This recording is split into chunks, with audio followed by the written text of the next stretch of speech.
like Story Guys.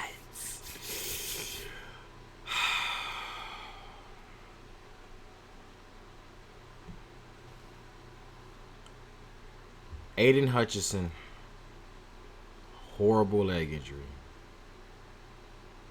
Now, when I was reacting to the highlights last night, the highlights did not put one of the biggest things about the game in the highlights. So I did not see this until I got on social media, and I heard about the news. So I don't know how it happened or whatever like that. We can't react to like the actual leg injury on YouTube. So it will be on Patreon. We're gonna react to the uncensored version. All right, so make sure y'all go on my Patreon. But bro, I'm just wait till I see it and you let him talk about it first.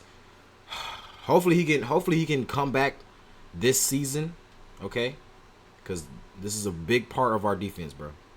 A major part. Aidan Hutchinson appeared to suffer a also too. Shout out to my boy, Brian Shutterton, MD. Make sure I hit that sub button.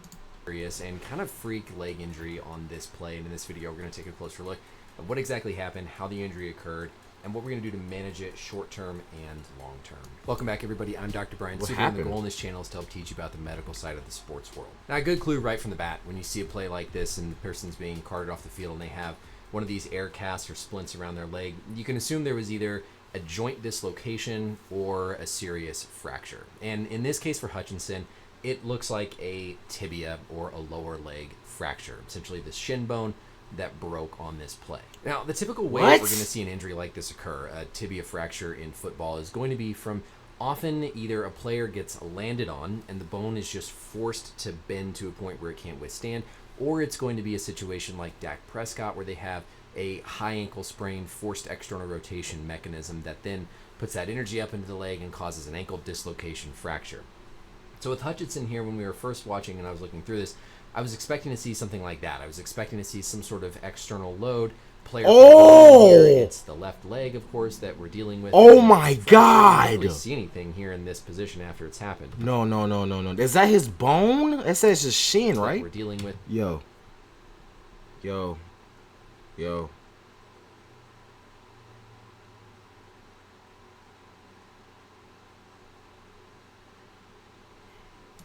That ended up being fractured, and you don't really see anything here in this position after it's happened.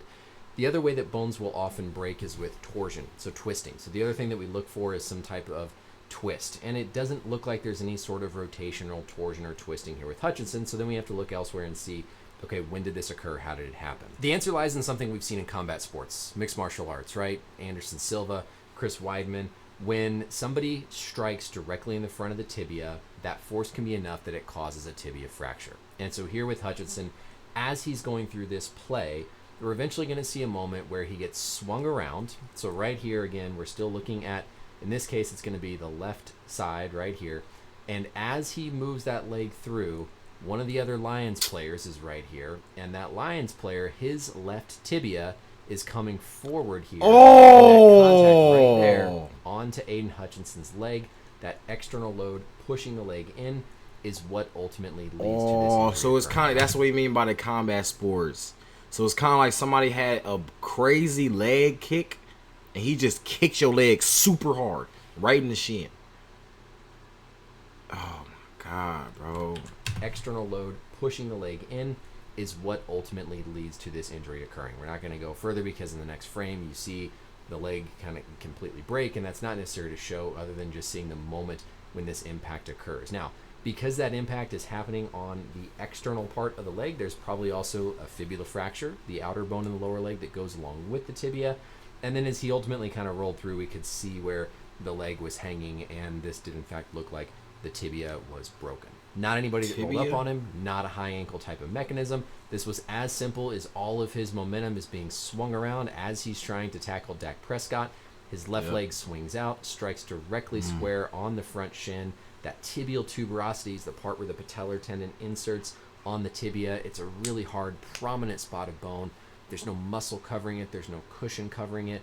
And so this is just like taking a metal bat and swinging and hitting directly in the shin, ultimately leading to the break. Next, we'll talk about how this is managed, long-term outlook, all that sort of stuff. But first, I want to give a quick shout out to the sponsor of today's. So the question I is, wanna will challenge he you to be able to change the way be you back think. this season, bro? That's what I want to know.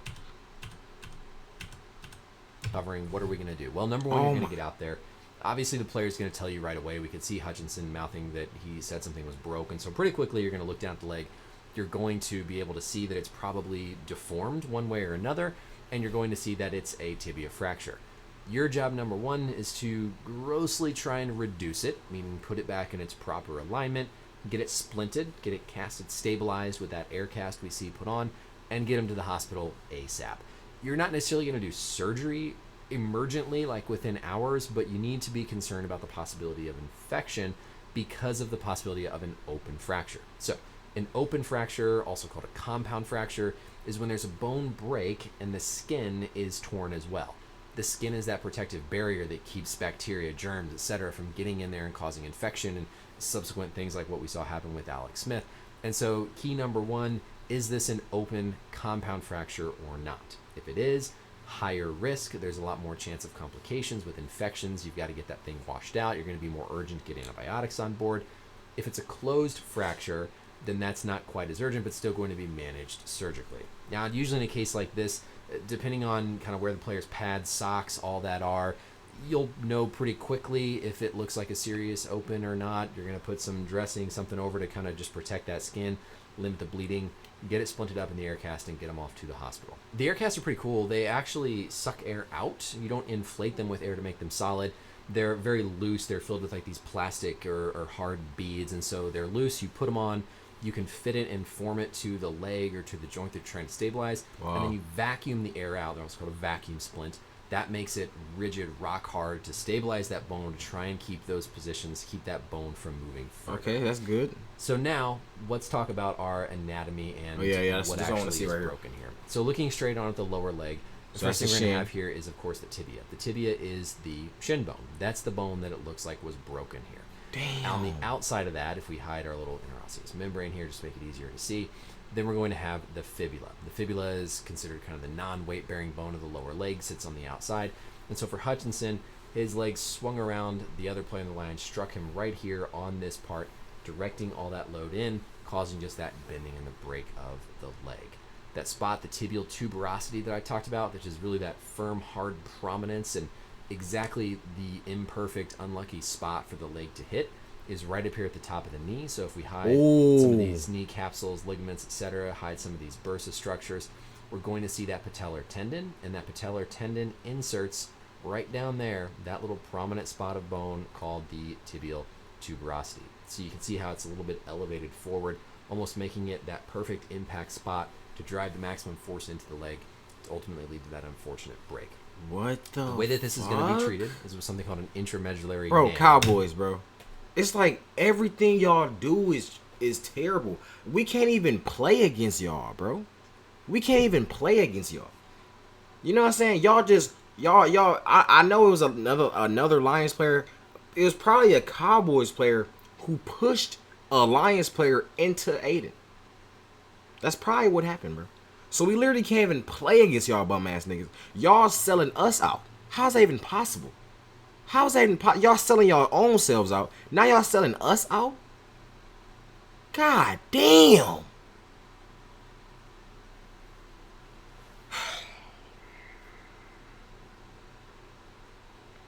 Now,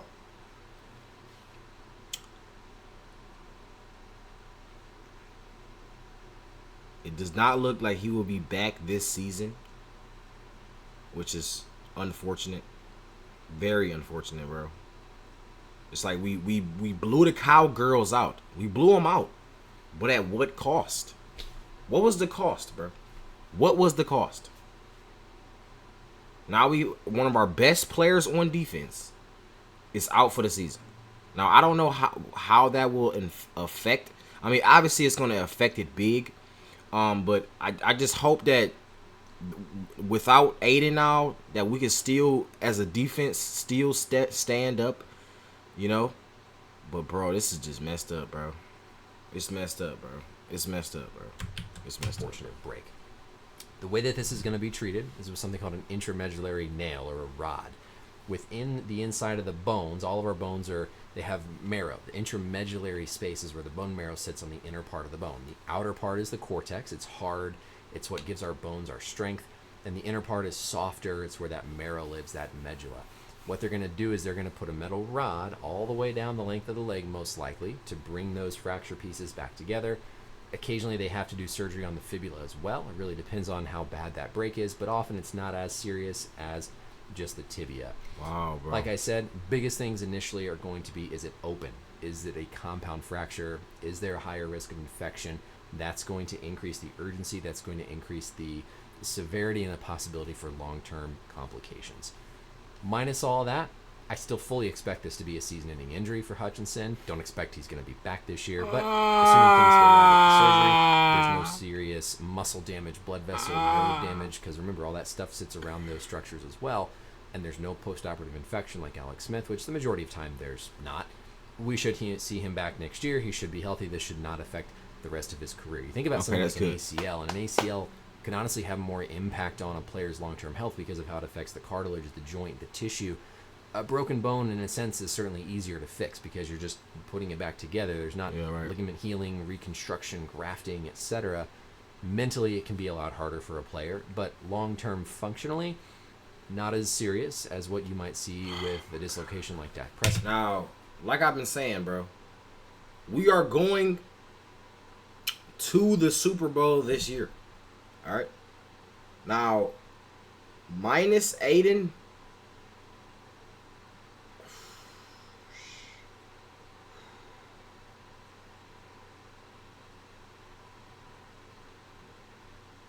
like I said, I'm glad that it's not like a career-ending injury. It's just a season. You know, the season was okay. It's okay. You get your rest. You know, get recovered. You're going to come back 10 times better next year. I have no doubt about none of that. You know what I'm saying? So I'm glad that Aidan can actually come back because, like you said about the ACL, bro, it's some injuries that you literally can't even come back from, bro. You can't even come back from it.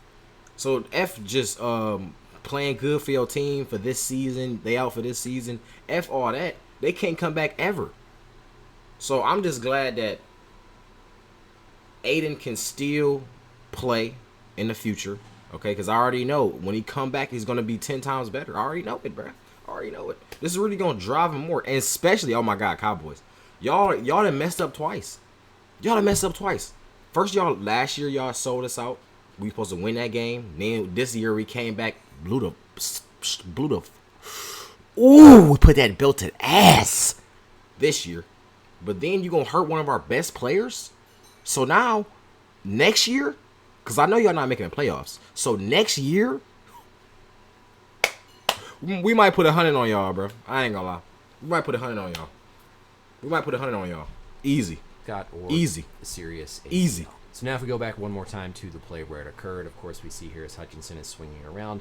That left lower leg swings forward through. We see the other Lions player here. That leg makes contact right at that front spot. See, there's... All right, look, I'm finna go react to it on Patreon. Make sure y'all get that Patreon link in the description and pinned comment. I love y'all. Prayers out. Let me get the prayers for Aidan Hutchinson in the chat. I love y'all. We out.